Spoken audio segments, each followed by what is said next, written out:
Guys, this is Andres Struppa and welcome back to another video. Today we're going to be talking about the GoPro Hero Max and that really unique sequence that you just saw. Such a weird, interesting camera. There it is. Here is the GoPro Hero Max.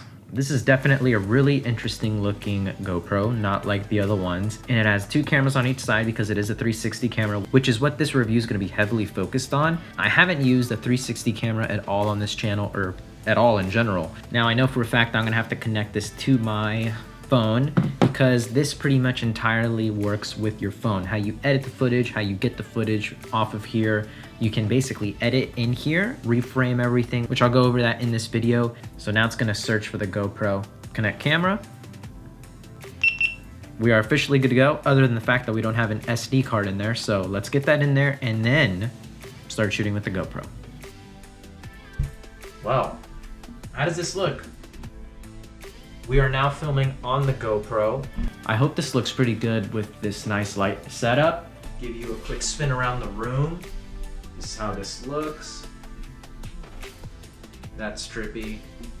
So overall, I like to start all of my reviews on products, gear, whatever, is the build quality. And the GoPro Hero Max is built like a tank. It is waterproof. However, the 360 mode apparently does not work underwater. It just looks all warpy and crazy, but I can't even test that right now. Exterior texture all over it. The two glasses seem really protective. There's also even another covering you can put on that it comes with it.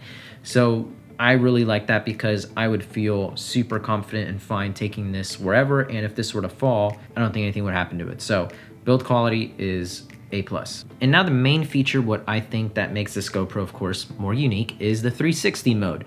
This is my first 360 camera. I haven't used one of these. So I've always been a fan of GoPros because it gives you that point of view shots that you can get from your camera, but sometimes you can't in certain situations. Like when I was in Hawaii last year, I was so stoked on having a GoPro for when we were bodyboarding in the water, snorkeling, stuff like that. So that's where my camera really can't come into play because I don't have like an underwater housing or something. The fact that it does all of that, but also now has a 360 mode, I'm super stoked about.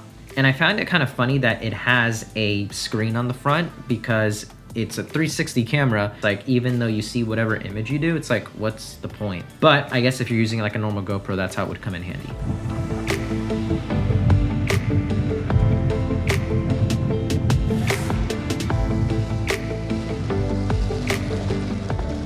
So yeah, using the 360 mode honestly was super easy and honestly really simple to learn. There was no learning curve on it, honestly. So I actually ended up liking that it has the screen because that's how you can do all of your settings.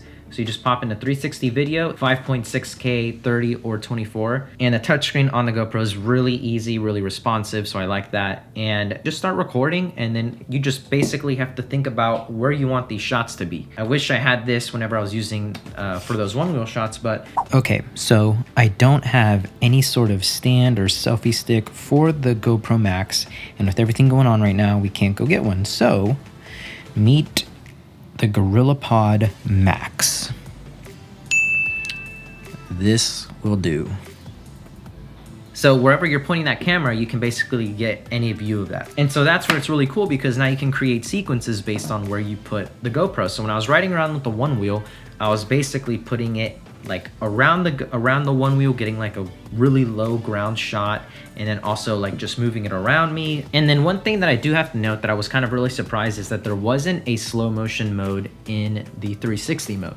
So I think that is definitely something that's lacking in this. 360 slow motion I think would be pretty awesome. Here is the first clip that I shot, and I'm gonna show you how easy it is to reframe this, use the keyframes to really make a video that makes sense. If you just press play, it's gonna just keep that one angle, and just wherever you move the GoPro, it's gonna be that. But we want to show whatever we wanna show and kind of reframe it to how we want. So, start at the beginning. I kind of trimmed off a piece already right there just with the scissor tool. And what I want to do is I want it to kind of start on me right here. You could zoom out if you wanted to, kind of zoom in. So I'm just keep this like medium angle, kind of align the horizon right there. You can activate that, but I'm just gonna do it manually just cause. And then all you do is put a dot right there. So now you just let that play. And let's say right here where I'm gonna go hit that little bump. I'm gonna have it zoom out actually, do another keyframe right there. So now if we go back to this first one, you can see that it's gonna gradually zoom out to where that new point is right there. Not bad.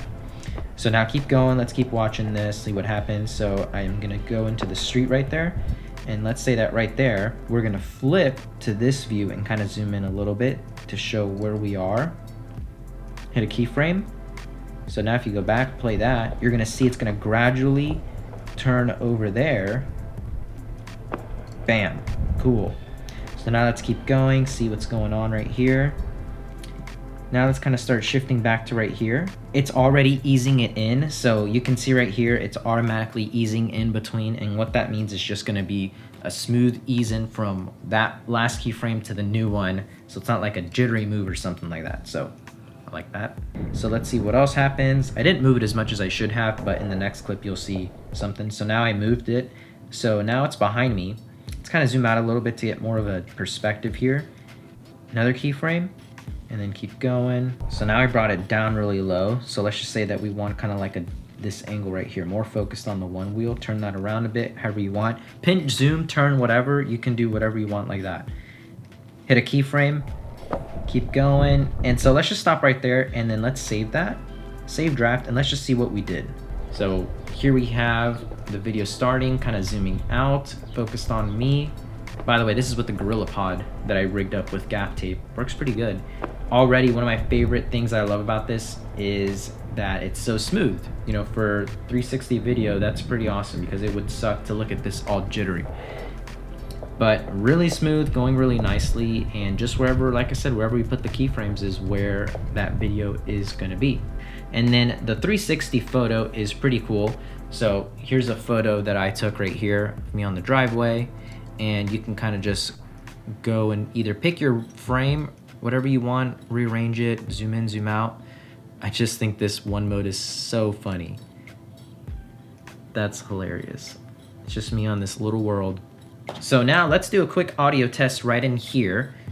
You can see this is gonna be compared to the Rode Mic Video Pro. I've never been a huge fan of how the GoPro sounds, especially when water gets on it, then it's like, you're done for. We can try it right here. We're not gonna do the 360 mode, we're just gonna do the GoPro mode. But yeah, again, it is so smooth, and wow, looks so much better when I bring it over here by the light, for sure.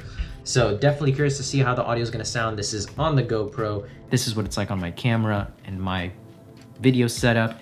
But I think it definitely is a big improvement from the other GoPros. I can definitely tell a difference between this one and the last one that I used, which was the GoPro Hero 8. And I do like that if you're happy enough with this audio, this could be a really good vlogging setup, just like I am right now. But guys, there you have it. Those are my thoughts on the GoPro Hero Max. I honestly think this would be a really good addition for anyone just trying to get some really cool shots, especially if you're going somewhere really nice. Like I would have loved to have this in Hawaii to do some 360 video along with just having the normal functionalities of a GoPro. So that's pretty much it. Leave a like if you enjoyed, comment down your thoughts on what you think on the GoPro Hero Max, and subscribe if you haven't already. See you.